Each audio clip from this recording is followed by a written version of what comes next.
ఎంత ఆకుకూరైనా ఒక్క దువ్వెనతో ఈజీగా తీయొచ్చని మీకు తెలుసా? చూస్తే ఖచ్చితంగా మీరు ఆశ్చర్యపోతారు. ఈ అద్భుతమైన టిప్ తెలుసుకునే ముందు చిన్న రిక్వెస్ట్ అండి. ఫస్ట్ టైం మన ఛానల్ ఎవరైనా చూస్తూ ఉన్నట్లయితే ప్లీజ్ అండి ప్రీవియస్ వీడియో చూసి మీకు నచ్చినట్లయితే తప్పకుండా ఛానల్ని సబ్స్క్రైబ్ చేసుకోండి. వీడియో నచ్చితే ప్లీజ్ అండి చిన్న లైక్ చేసి మీ ఫ్రెండ్స్ అండ్ రిలేటివ్స్ షేర్ చేయండి. ఫస్ట్ టైం మన ఛానల్ ఎవరైనా చూస్తూ ఉన్నట్లయితే ప్లీజ్ అండి ఒక్కసారి ప్రీవియస్ వీడియో చూసి మీకు నచ్చినట్లయితే తప్పకుండా ఛానల్ని సబ్స్క్రైబ్ చేసుకోండి. ఇంకా లేట్ చేయకుండా వీడియోలోకి వెళ్ళిపోదాం. ఈరోజు పెళ్లి రోజు పుట్టినరోజు జరుపుకుంటున్న ప్రతి ఒక్కరికి కూడా హార్ట్ఫుల్ కంగ్రాట్స్ అండి. Many more happy returns of the day. ఇలాంటి పెళ్లి రోజులు పుట్టినరోజులు ఎన్నో జరుపుకోవాలని మనస్ఫూర్తిగా కోరుకుంటున్నాను. ఇంకా ఈరోజు మంచి టిప్ అయితే షేర్ చేస్తున్నానండి. అదేంటంటే మన రియల్ లైఫ్లో యూజ్ చేసుకునే అద్భుతమైన టిప్స్ అండి. మన అందరిళ్లలో కూడా అలోవెరా ప్లాంట్స్ అయితే ఉంటూ ఉంటాయి కదండి. అలోవెరా ప్లాంట్ తీసుకొని అంటే ఈ ప్లాంట్ కొన్నటువంటి ఒక ఇది అలోవెరా తీసుకొని ఇలా అయితే కట్ చేసుకోవాలండి. ఇలా కట్ చేసుకున్నటువంటి అలోవెరాని కొద్దిగా ఈ విధంగా స్టవ్ ఆన్ చేసుకుని స్టవ్ మంట మీద హీట్ చేసుకోవాలండి. ఇలా హీట్ చేసుకున్నటువంటి అలోవెరాని చక్కగా వర్క్ అవుతుందండి. ఇది ఎలా యూజ్ చేయాలనేది చూపిస్తాను చూడండి. ఈ విధంగా మనకి అనుకోకుండా గెడ్డలు కానీ పొక్కులు కానీ అనుకోకుండా మనకి మోకాలు నొప్పులు కానీ లేదంటే ఇలా చేతులు తిమ్ములు కానీ నొప్పులు కానీ వచ్చేస్తూ ఉంటాయి కదా. ఆ టైంలో రాత్రి పడుకునే ముందు చక్కగా ఈ విధంగా ఇలా మనం అలోవెరాని కొద్దిగా హీట్ చేసేసుకొని మీకు ఎక్కడైతే పెయిన్స్ ఉన్నాయో అక్కడ ఈ విధంగా కొంచెం ఇలా కాపుకున్నామంటే ఆ పెయిన్స్ అనేది చక్కగా మనకి రిలీఫ్గా ఉంటుందండి. సో మనకి ఈ విధంగా గెడ్డలు కానీ పొక్కులు కానీ సలపరంగా బాగా పెయిన్ వచ్చేస్తూ ఉంటుంది. ప్రతి దానికి మనం మెడిసిన్స్ యూజ్ చేయకుండా అప్పుడప్పుడు ఈ విధంగా చక్కగా అలోవెరాని కొద్దిగా హీట్ చేసేసుకుని మీకు ఎక్కడైతే పెయిన్ ఉందో అలానే మనకు ఒక్కోసారి మెడ నొప్పులు కూడా వచ్చేస్తూ ఉంటాయి అంటే నైట్ టైంలో. ఈ విధంగా అలోవెరాని కొద్దిగా స్టవ్ మంట మీద ఇలా హీట్ చేసేసుకొని మెడ పైన భాగాన్ని కానీ మోకాల నొప్పుల దగ్గర కానీ అలానే మనకి ఎక్కువగా ఇలా చేతులు పైన పొక్కులు లాంటివి గెడ్డలు లాంటివి వస్తూ ఉంటాయి. అక్కడ ఈ విధంగా కాపుకుంటే చక్కగా మనకి కొంచెం రిలీఫ్ అయితే అవుతుంది. త్వరగా అది ఆ గెడ్డ కానీ ఆ పొక్కు కానీ అణిగిపోతుంది. త్వరగా మనకి మానిపోతుంది కూడా. సో ఒకసారి ట్రై చేసి చూడండి, చాలా చక్కగా వర్క్ అవుతుంది. అలానే అలోవెరా చక్కగా మన ఫేస్కి స్నానం చేసే ఒక 1 అవర్ ముందు అప్లై చేసామనుకోండి ముఖంపై ఉన్నటువంటి మొటిమలు కానీ మచ్చలు కానీ అలానే మనకి బ్లాక్ సర్కిల్లో కళ్ళ కింద సర్కిల్లో మనకి బ్లాక్ కలర్లో మచ్చలు పడిపోతూ ఉంటాయి. అలాంటి మచ్చలు కానీ అన్నీ కూడా చక్కగా తొలగిపోతాయండి. మొటిమలు తగ్గిన తర్వాత మొటిమలు మచ్చలు పడిపోతూ ఉంటాయి. ఆ మచ్చలు కూడా చక్కగా ఈ విధంగా తొలగిపోతాయండి. సో మనం స్నానం చేసి ఒక 1 అవర్ ముందు ఈ విధంగా ఫేస్కి అప్లై చేసేసి తర్వాత మనం స్నానం చేస్తే మనకి ఫేస్ పైన ఉన్నటువంటి పొక్కులు అనేవి కూడా తగ్గిపోతాయి. అంటే మొటిమలు అవన్నీ కూడా తగ్గిపోతాయి. ఫేస్ అనేది మంచి గ్లోయింగ్గా మంచి బ్రైట్నెస్గా కనిపిస్తుంది. ఇంకా సెకండ్ టిప్ని తెలుసుకుందాం. చిన్న పెద్ద వయసు తేడా లేకుండా ప్రతి ఒక్కరికి ఇప్పుడు ఎక్కువగా దగ్గు జలుబు ఎక్కువగా ఉంటూ ఉంటుంది కదండి. చాలా ఇబ్బంది పడుతూ ఉంటారు. ఎన్ని మెడిసిన్స్ వేసినా అది కంట్రోల్ అవ్వదు కదా. ఈ చిన్న ట్రిక్ని ట్రై చేయండి. మీకు ఎగ్జాంపుల్ కోసం నేను చూపిస్తున్నానండి. సో మా ఇంట్లో ఇంకా కొంచెం ఎగ్జాంపుల్ కోసం మీకు చూపించడం కోసమే నేను చూపిస్తున్నాను. బిర్యానీ ఆకు అయితే తీసుకోవాలండి. బిర్యానీ ఆకు కొంచెమే ఉంది. సో దీనిలో నేను చూపిస్తున్నానండి. దీనిలో కొద్దిగా ఒక 2 లవంగాలు వేసుకోవాలి. 2 లవంగాలు అంటే ఇరిపేసి అందులో పెట్టేసుకొని ఒక దాల్చిన చెక్క కూడా దానిలో పెట్టేసుకొని ఒక యాలక్కాయని మెత్తగా దంచేసుకొని అందులో పెట్టుకోవాలి. ఇలా ఆకులో పెట్టేసి ఈ 3 కూడా ఫోల్డింగ్ చేసుకోవాలి. ఇలా ఫోల్డింగ్ చేసుకున్నటువంటి ఈ బిర్యానీ ఆకుని కొంచెం మనం ఈ విధంగా అంటే కొంచెం కాల్చుకోవాలన్నమాట. ఈ విధంగా ఆకుని కాలిస్తే వచ్చే ఆ పొగ ఉంటుంది కదండి. ఆ పొగను మనం పీలుస్తూ ఉన్నామనుకోండి ఎంత ఎక్కువగా ఉన్నటువంటి దగ్గు కానీ జలుబు కానీ అంతా కూడా చక్కగా తగ్గిపోతుందండి. మనకి గొంతులో ఉన్నటువంటి నస కూడా తగ్గిపోతుంది ఆ స్మెల్ పీల్చుకోవటం వల్ల. సో ట్రై చేయండి. ఇంకా థర్డ్ టిప్ని తెలుసుకుందాం.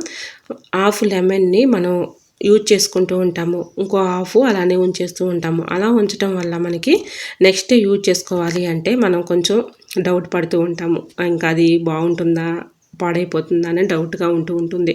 ఎటువంటి డౌట్ ఏమీ లేకుండా ఇలా ఒక హాఫ్ మనం యూజ్ చేసుకుని ఒక హాఫ్ మిగిలినప్పుడు ఈ విధంగా దానిపైన కొద్దిగా సాల్ట్ వేసేసి ఈ విధంగా పెట్టేసుకున్నాం అనుకోండి.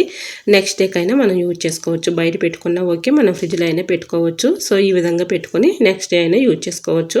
సో ఇది పాడవకుండా ఉంటుంది కాబట్టి మనం నెక్స్ట్ డే అయినా యూజ్ చేసుకోవచ్చు. ఎందుకంటే సాల్ట్ వేసాం కాబట్టి పైన ఎటువంటి ప్రాబ్లం లేకుండా ఉంటుంది. మనం మళ్ళీ యూజ్ చేసుకోవడానికి కూడా బాగుంటుంది. ఇంకా నెక్స్ట్ టిప్ని తెలుసుకుందామండి. ఏదైనా ఒక బౌల్ తీసుకొని దానిలో ఇలా మనం తమలపాకులో వేసుకునే సున్నం ఉంటుంది కదండి. సున్నం ఒక 1 టీ స్పూన్ వేసుకోవాలి. అలానే దీనిలో బేకింగ్ పౌడర్ ఒక 1 టీ స్పూన్, కొద్దిగా పసుపు ఇవన్నీ వేసేసి కొంచెం బేకింగ్ పౌడర్ కూడా వేసేసుకొని కొద్దిగా ఇలాగా నీళ్ళు పోసుకోవాలి. మరీ ఎక్కువ వాటర్ కాకుండా మనం కలుపుకునే విధంగా ఈ విధంగా పోసేసుకొని నైట్ టైంలో మీకు ఎక్కడైతే పులిపిర్లు ఉన్నాయో ఆ ప్లేస్లో ఈ విధంగా పులిపిర్ల పైన ఈ మిశ్రమాన్ని అప్లై చేసామనుకోండి, ఇలా పులిపిర్ల పైన చక్కగా అప్లై చేయడం వల్ల, రోజు క్రమేణా ఇలా అప్లై చేయడం వల్ల పులిపిర్లు అనేది ఫటాఫట్ రాలిపోతాయండి. సో ఒకసారి ట్రై చేసి చూడండి, చాలా చక్కగా వర్క్ అవుతుంది. పసుపు కూడా వేసాం కాబట్టి యాంటీబయాటిక్గా చాలా చక్కగా వర్క్ అవుతుందండి. సో అక్కడ ఉన్నటువంటి క్రిమ్ అనేది మనకి ఇలా మొత్తం కూడా తగ్గిపోవడానికి హెల్ప్ అవుతుంది. పసుపు వేయటం వల్ల, సున్నం కూడా వేసాం కాబట్టి పులిపిరి అనేది చక్కగా ఊడిపోవడానికి హెల్ప్ అవుతుంది. అలానే బేకింగ్ పౌడర్ కూడా చక్కగా హెల్ప్ అవుతుందండి. ఈ విధంగా ట్రై చేయండి, చాలా చక్కగా వర్క్ అవుతుంది. మీరు ఎక్కువగా దారాలు పెట్టి కట్ చేస్తూ ఉంటారు, లేదంటే కాలుస్తూ ఉంటారు, అటువంటి ఇబ్బంది ఏమీ లేకుండా, నొప్పి లేకుండా చక్కగా అప్పటికప్పుడు పులిపిర్లు అనేవి ఇలా చక్కగా రాలిపోతాయండి. ట్రై చేయండి. ఒక రోజు 2 రోజులు కాదండి, కొంచెం మనం ఈ విధంగా నైట్ టైంలో ఇలా అప్లై చేసామనుకోండి, మంచి రిజల్ట్ అయితే ఉంటుంది. ఇలా ఊడిపోయేంత వరకు కూడా ఇలా పెడుతూనే ఉన్నామనుకోండి, చక్కగా అది రాలిపోతుంది అనమాట. నైట్ టైంలో పెట్టి చూడండి, మరి మంచి రిజల్ట్ అయితే ఉంటుంది. ఇంకా నెక్స్ట్ టిప్ని తెలుసుకుందాం.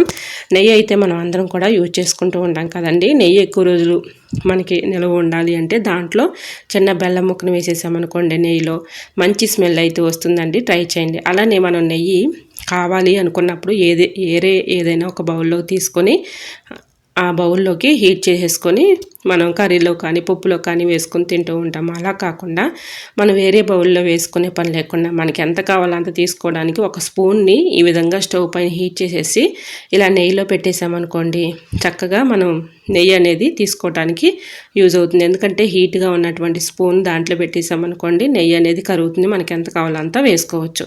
ఇంకా నెక్స్ట్ టిప్ని తెలుసుకుందామండి. ఇంట్లో చిన్నపిల్లలు ఉన్నారనుకోండి, వాళ్ళు ఎక్కువగా ఇలా బెడ్షీట్ వేసేసామనుకోండి తొక్కేస్తూ ఉంటారు. మళ్ళీ అస్తమానం ఆ బెడ్షీట్ కదిలిపోతూ ఉంటుంది. ఇలా చేతితో లోపలికి ఫోల్డింగ్ చేయాలి అంటే చాలా ఇబ్బంది పడుతూ కష్టపడుతూ ఉంటాం కదా. ఒక స్టీల్ గరిటెని తీసుకొని, స్టీల్ అట్లకర్ర ఉంటుంది కదండి, దోశలు పోస్తూ ఉంటాము, అలాంటి అట్లకర్ర తీసుకొని ఈ విధంగా లోపలికి ఫోల్డింగ్ చేసుకోవడానికి చక్కగా వర్క్ అవుతుందండి. ట్రై చేయండి. ఇంకా నెక్స్ట్ టిప్ని తెలుసుకుందాం. చింతపండు మనం గ్రేవీ కర్రీలో కానీ లేదంటే చట్నీలో కానీ యూజ్ చేస్తూ ఉంటాం కదండి. అప్పటికప్పుడు మనం చింతపండు గ్రేవీ కావాలి అనుకున్నప్పుడు చింతపండు నానబెట్టుకుంటే త్వరగా నానిపోదు. సో ఈ విధంగా ట్రై చేయండి. దాంట్లో కొద్దిగా వాటర్ పోసేసి ఈ విధంగా మనం మరిగించుకున్నాం అనుకోండి, చింతపండు గ్రేవీ ఎంత కావాలో అంత మనం వేసుకోవడానికి యూజ్ అవుతుంది. ఇంకా నెక్స్ట్ టిప్ని తెలుసుకుందాం. ఇప్పుడు చిన్న పెద్ద వయసు తేడా లేకుండా ప్రతి ఒక్కరికి చెవులో పెయిన్ అనేది వచ్చేస్తూ ఉంటుంది కదండి. చెవులో పెయిన్ అప్పటికప్పుడు తగ్గిపోవాలంటే ఈ చిన్న ట్రిక్ని ట్రై చేయండి, చాలా చక్కగా వర్క్ అవుతుంది. ఇంట్లో చిన్నపిల్లలు ఉన్నారనుకోండి, వాళ్ళ అస్తమానం చెవులో పెయిన్ అని ఏడుస్తూ ఉంటారు. అప్పటికప్పుడు అవైలబుల్గా మనకి మెడిసిన్స్ ఏమీ లేనప్పుడు ఈ చిన్న ట్రిక్ని ట్రై చేయండి, చాలా చక్కగా వర్క్ అవుతుంది. నైట్ టైంలో పిల్లలు ఎక్కువగా ఏడిపిస్తూ ఉంటారు కదండి చెవులో పెయిన్ అని. అలాంటి టైంలో కొద్దిగా కాటన్ తీసుకొని దాంట్లో ఒక ఎల్లుల్లిపాయని సగాన్ని కట్ చేసేసి ఆ ఎల్లుల్లిపాయ ముక్కను దాంట్లో పెట్టేసి, అలానే దీనిలో కొద్దిగా శాస్త్రీ బామ్ కానీ జెండు బామ్ కానీ మెంతో ప్లస్ కానీ ఏది అవైలబుల్గా ఉంటుంది ఈ విధంగా పెట్టేసుకొని చెవులో ఇలా పెట్టేసామనుకోండి, మనకి చక్కగా ఒక 10 minutesలోనే రిలీఫ్ అయిపోతుందండి. అంత చక్కగా వర్క్ అవుతుంది. ఇది పిల్లలైనా పెద్దవాళ్ళైనా ఎవరైనా పెట్టేసుకోవచ్చు.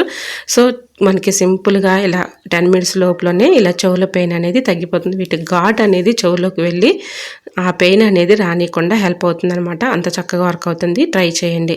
ఇంకా మరొక యూస్ఫుల్ టిప్ని తెలుసుకుందాం. ఈ టిప్ కూడా చాలా చక్కగా యూజ్ అవుతుందండి. వీడియోని ఎక్కడ కూడా స్కిప్ చేయకుండా చివరి వరకు చూడండి. సో మీకు ఇందాక చెప్పాను కదండి ఒక టిప్పు, అది ఒక వీడియో క్లిప్పింగ్ అనేది మిస్ అయింది, సారీ. ఇప్పుడైతే చెప్తున్నాను చూడండి. ఇలా మనం నెయ్యి వేసుకునేటప్పుడు వేరే బౌల్లోకి తీసుకొని హీట్ చేసేసుకొని కరగబెట్టుకొని వేసుకుంటూ ఉంటాము. అలా కాకుండా మనకి ఎంత కావాలో అంత తీసుకోవాలి అనుకున్నప్పుడు ఒక స్పూన్ తీసుకొని స్టవ్ ఆన్ చేసుకొని స్టవ్ మంట పైన ఈ విధంగా స్పూన్ని హీట్ చేసుకోవాలి. ఇలా హీట్ చేసుకోవటం వల్ల స్పూన్ అనేది హీట్ అవుతుంది కాబట్టి మనం ఇలా నెయ్యి తీసుకునేటప్పుడు మనకి ఎంత కావాలన్నా కూడా చక్కగా కరిగిపోతుంది. ఎందుకంటే స్పూన్ మనం ముందుగానే హీట్ చేసాం కాబట్టి ఈ హీట్కి అనేది నెయ్యి కరిగిపోతుంది. సో మనం వేరే బౌల్లోకి మార్చుకునే పని లేకుండా ఇలా ఈ విధంగా ఈజీగా నెయ్యి అనేది తీసుకోవచ్చండి. నెయ్యి కూడా మనకి పాడవకుండా ఎక్కువ రోజు స్టోర్ ఉంటుంది. మనం ఎలా పడితే అలా తీస్తూ ఉంటాం కదా నెయ్యి, అలా కాకుండా మనం ఈ విధంగా స్పూన్ హీట్ చేసేసి ఇలా తీసుకున్నాం అనుకోండి, నెయ్యి కూడా పాడవకుండా ఉంటుంది. మనకి ఇలా నెయ్యి వేసుకోవడానికి కూడా యూస్ఫుల్గా ఉంటుందండి. ట్రై చేయండి. ఈ టిప్ మీకు ఎలా అనిపించిందో కమెంట్ సెక్షన్లో కమెంట్ చేసి మీకే టిప్స్ కావాలనేది కూడా కమెంట్ చేయండి. ఇంకా నెక్స్ట్ స్టెప్ని తెలుసుకుందామండి. ఏదైనా ఒక బౌల్ తీసుకొని దానిలో ఒక 1 teaspoon పసుపు వేసేసుకొని దీనిలో ఒక కర్పూరం బెల్లం తీసుకొని చిదిమేసుకుని ఆ పౌడర్ కూడా అందులో వేసుకోవాలి. ఇలా వేసుకోవడం వల్ల చక్కగా మనకి ఒక ఇంట్లో ఉన్నటువంటి బల్లులు కానీ బొద్దింకలు కానీ అలానే ఇలా చిన్న చిన్న పురుగులు కానీ అలాంటివి నైట్ టైంలో రాకుండా ఉంటాయండి. ఎక్కువగా మన కిచెన్ సింక్లో గిన్నెలు అవి కడుగుతూ ఉంటాం కాబట్టి నీచు స్మెల్కి ఎక్కువగా వచ్చే అవకాశం ఉంటుంది. పసుపు అలానే కర్పూరం బిళ్ళ ఇలా ఈ రెండు కూడా ఇలా కలిపినటువంటి వాటర్ ఆ సింక్లో హోల్స్ దగ్గర పోసేస్తే అలానే బల్లులు కానీ బొద్దింకలు కానీ రాకుండా ఉంటాయి. ట్రై చేయండి. ఇంకా నెక్స్ట్ టిప్ని తీసుకుందాం. ఇది టిప్ ఏం కాదండి, సో మీకు కూడా యూజ్ అవుతుందని షేర్ చేస్తున్నాను. ఇది మామిడికాయ ముక్కలండి. మామిడికాయ ముక్కలు అందులో ఉప్పు కారం కలుపుకొని తినడం ఇలా ఎంతమందికి ఇష్టమో కమెంట్ సెక్షన్లో కమెంట్ చేయండి. ఇంకా నెక్స్ట్ టిఫిన్ తెలుసుకుందాం. కాకరకాయ కర్రీ చేసేటప్పుడు ఈ చిన్న ట్రిక్ని ట్రై చేయండి. కాకరకాయ కర్రీ టేస్టీగా ఉంటుందండి. సో ఈ విధంగా కాకరకాయలని మనం కాకరకాయలు ముక్కలు కట్ చేసుకున్న తర్వాత దానిలో కొద్దిగా పసుపు కొద్దిగా ఉప్పు వేసేసి ఇలా ఆ ముక్కలు మొత్తం కూడా ఇలా పీసుకేసి చక్కగా మనం కర్రీ చేసుకున్నాం అనుకోండి, కర్రీ బాగుంటుంది, చేదు లేకుండా టేస్టీగా ఉంటుంది. ట్రై చేయండి. ఇంకా మామిడికాయ ముక్కలతో మనం పచ్చడి చక్కగా రోడ్డు పచ్చడి ఈ విధంగా చేసుకున్నాం అనుకోండి, టేస్ట్ అయితే చాలా బాగుంటుందండి. ముందుగా నేను ఎండుమిర్చి ఇంకా దానికి తగినట్టుగా తీసుకున్నాను. నేను ఇక్కడ 2 కాయలు మామిడికాయలు అయితే తీసుకున్నానండి, చిన్న సైజు కాయలు అనమాట. సో ఎండుమిర్చిని ముందుగా వేయించేసి దీనిలో కొద్దిగా జీలకర్ర ఎల్లిపాయలు కూడా వేయించేటప్పుడు వేసేసాను. ఈ విధంగా ఇది బాగా దంచుకున్న తర్వాత మామిడికాయ ముక్కల్లో కొద్దిగా ఉప్పు వేసుకుంటూ ఇలా మెత్తగా దంచుకోవాలి. ఇలా మెత్తగా దంచుకున్నటువంటి ఇలా ఎండుమిర్చి కారం అలానే ఇలా మామిడికాయ ముక్కలు 2 మిక్సింగ్ చేసుకున్న తర్వాత స్టవ్ ఆన్ చేసుకుని ఒక కళాయి పెట్టుకొని దానికి సరిపోను ఆయిల్ వేసేసుకొని పోపు పెట్టేసుకోవాలి. పోపు పెట్టేసుకొని ఈ విధంగా చట్నీ తాలింపు వేసేసుకున్నాం అనుకోండి, మన దోశల్లో కానీ ఇడ్లీలో కానీ రైస్లో కానీ చపాతీల్లో కానీ పూరీల్లో కానీ ఎందులోకైనా టిఫిన్లోకి కానీ రైస్లో కానీ మనం ఎందులోకైనా టేస్ట్ అయితే చాలా బాగుంటుందండి. ఈ విధంగా మనం చక్కగా చట్నీ రెడీ చేసుకుని పక్కన పెట్టేసుకున్నాం అనుకోండి, మనకి ఉదయం హడావుల్లో పిల్లలకి క్యారేజీలు కట్టాలన్నా హస్బెండ్కి క్యారేజ్ కట్టాలన్నా కూడా కొంచెం హడావుడిగా ఉంటుంది కాబట్టి మనం అప్పటికప్పుడు చట్నీ అయితే చేయలేం. కాబట్టి ఈ విధంగా ప్రిపేర్ చేసేసుకొని పక్కన పెట్టేసుకుంటే పిల్లలైతే చాలా ఇష్టంగా తింటారు. పిల్లలైనా పెద్దవాళ్ళైనా ఇలా రైస్లోకైనా టిఫిన్లోకైనా బాగుంటుందండి. ట్రై చేయండి. మీలో ఇలా కొత్త మామిడికాయ చట్నీ ఎంతమంది చేశారో తప్పకుండా కమెంట్ సెక్షన్లో షేర్ చేయండి. ఇంకా నెక్స్ట్ టిప్ని తెలుసుకుందామండి. ఆకుకూర కట్ చేయాలంటే చాలా ఇబ్బంది పడుతూ కష్టపడుతూ ఉంటాం కదా, చాలా ఈజీగా సింపుల్గా ఇలా అయితే ఆకుకూర బచ్చల కూర కానీ తోటకూర కానీ గోంగూర కానీ మెంతికూర కానీ ఇలా ఏ ఆకులైనా కూడా ఈ విధంగా మనం ఎన్ని కేజీల ఆకుకూరనైనా మనం ఈజీగా కట్ చేసేసుకోవచ్చండి. నేను ఇక్కడ మునగాకుని తీసుకున్నాను. మునగాకుని కానీ మీకు తోటకూర కానీ లేదంటే పుదీనా కానీ ఏవి కట్ చేయాలన్నా కూడా చాలా ఈజీగా సింపుల్గా ఇలా అయితే కట్ చేసేసుకోవచ్చండి. ఒక హోల్స్ ఉన్న గెడ్డని తీసుకొని లేదంటే హోల్స్ ఉన్న గెరిట లేకపోయింది అనుకోండి, ఒక గిన్నె అయినా ఉంటూనే ఉంటుంది కదండి మన ఇంట్లో కిచెన్లో. ఇలా హోల్స్ ఉన్న గిన్నెని కానీ లేదంటే గెరిటని కానీ తీసుకొని ఇలా ఆకులు రెమ్మల్ని ఈ విధంగా కాడల్ని ఆ హోల్స్లో పెట్టేసి ఇలా కిందకి లాగామంటే చాలా ఈజీగా సింపుల్గా వచ్చేస్తాయండి. ట్రై చేయండి. ఇలా హోల్స్ ఉన్న గిన్నె కానీ గెరిటి పైన కానీ ఇలా పెట్టేసామనుకోండి, కాడలు ఆ హోల్స్లోకి పెట్టేసి ఒక్కసారిగా ఆ కాడల్ని ఈ విధంగా పట్టుకొని లాగేసామనుకోండి, ఆకులు సపరేట్ అయిపోతాయి, కాడలు కూడా సపరేట్ అయిపోతాయి. ట్రై చేయండి. మనకి మునగాకు కూడా ఆరోగ్యానికి చాలా మంచిది కాబట్టి ఇలా ఆకుకూర తీసుకోవడానికి కూడా యూజ్ అవుతుంది. ఇంకా నెక్స్ట్ టిఫిన్ చేసుకుందామండి. మనం యూజ్ చేయని దువ్వెన ఉంటుంది కదండి, కొత్తది ఒకటి తీసుకొని ఇలా దువ్వెన మన ఇంట్లో ఉంటే చాలా మనకి సేఫ్ అండి. ఎందుకంటే కిచెన్లో మంచి హెల్ప్ అవుతుందన్నమాట. ఇలా ఏ ఆకుకూర అయినా కూడా నేను చూపిస్తున్నాను చూడండి, కాడలన్నీ కూడా ఇలాగా సమానంగా పట్టేసుకొని ఇవాళ దువ్వెనతో ఇలా అనుకుంటే చాలండి, మనం ఎన్ని కేజీల ఆకుకూరనైనా ఈజీగా దువ్వెనతో అయితే ఇలా కట్ చేసేసుకోవచ్చు. ఎందుకంటే ఆకులు సపరేట్ అయిపోతాయి, కాడలు కూడా సపరేట్ అయిపోతాయి. మనం ప్రత్యేకంగా ఆకులను తీయాలంటే చాలా టైం అయితే తీసుకుంటుంది. కాబట్టి ఇలా దువ్వెనలతో కానీ చక్కగా గేటుతో కానీ హోల్స్ ఉన్న గేటుతో కానీ ఈజీగా తీసేసుకోవచ్చండి. ట్రై చేయండి, చాలా చక్కగా వర్క్ అవుతుంది. ఇలా ఎన్ని కేజీల మరి ఆకుకూరనైనా పుదీనా కానీ బచ్చల కూర కానీ మునగాకు కానీ మెంతికూర కానీ బచ్చల కూర కానీ చుక్కకూర కానీ ఏదైనా కూడా దువ్వెనతో ఈ విధంగా ఈజీగా తీసేసుకోవచ్చు. ట్రై చేయండి, చాలా చక్కగా వర్క్ అవుతుంది. కూర సపరేట్గా ఆకులు సపరేట్ చేయాలి అనుకున్నప్పుడు చేత్తో అయితే చాలా టైం అయితే తీసుకుంటుందండి. ఇలా దువ్వెనతో ట్రై చేయండి. ఇలా ఒక్కసారిగా ఇలా అనుకుంటే చాలండి, ఆకుకూర మొత్తం కూడా ఈజీగా ఈ విధంగా మనకి సపరేట్ అయిపోతుంది. ట్రై చేయండి. ఐ హోప్ ఈ టిప్స్ అన్నీ మీకు నచ్చాయా? నచ్చితే ప్లీజ్ అండి చూస్తూ ఉండగానే చిన్న లైక్ చేసి మీ ఫ్రెండ్స్ అండ్ రిలేటివ్స్ షేర్ చేయండి. మన ఛానల్ ఎవరైనా ఫస్ట్ టైం చూస్తూ ఉన్నట్లయితే ఒక్కసారి ప్రీవియస్ వీడియో చూసి మీకు నచ్చట్లయితే తప్పకుండా ఛానల్ని సబ్స్క్రైబ్ చేసుకోండి.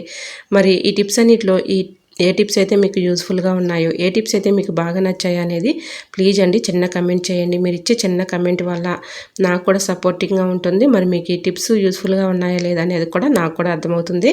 ఇంకొక స్మాల్ రిక్వెస్ట్ ఫ్రెండ్స్, మరి ఈ వీడియో చూస్తున్నవారు ఎక్కడి నుంచి చూస్తున్నారనేది నాకైతే తెలియదు, కానీ ప్లీజ్ అండి మీరు ఎక్కడి నుంచి చూస్తున్నారనేది చిన్న కమెంట్ చేయండి. ఎందుకంటే నా వీడియో ఎంతవరకు వెళ్తుందని తెలుసుకోవడం కోసం మాత్రమే ఫ్రెండ్స్. చాలామంది కూడా కమెంట్ చేస్తున్నారు. చాలా చాలా థ్యాంక్స్ అండి. మన ఛానల్ కూడా ఎంతగానో ఆదరిస్తున్న ప్రతి ఒక్కరికి కూడా చాలా చాలా చాలా హార్ట్ఫుల్గా అందరికీ కూడా చాలా థ్యాంక్స్ అండి. ఇలానే సపోర్ట్ చేయండి. మన ఛానల్లో ఇంకా మంచి మంచి న్యూ టిప్స్ అయితే షేర్ చేస్తూ ఉంటాను. సో మీకు ఎలాంటి టిప్స్ కావాలన్నా కూడా తప్పకుండా కామెంట్ సెక్షన్లో షేర్ చేయండి. ఆ టిప్స్ అయితే షేర్ చేస్తాను. సో వీడియో నచ్చితే ప్లీజ్ అండి చూస్తూ ఉండగానే ఛానల్ లైక్ చేయడం మాత్రం మర్చిపోకండి ఫ్రెండ్స్. మరి ఈ వీడియో మీకు యూస్ఫుల్ అనుకుంటే మీ ఫ్రెండ్స్ అండ్ రిలేటివ్స్ కూడా షేర్ చేయండి. ఓకేనండి, మరొక వీడియోతో మళ్ళీ మీ ముందుకు వచ్చేస్తాను. అంతవరకు by by. Thanks for watching.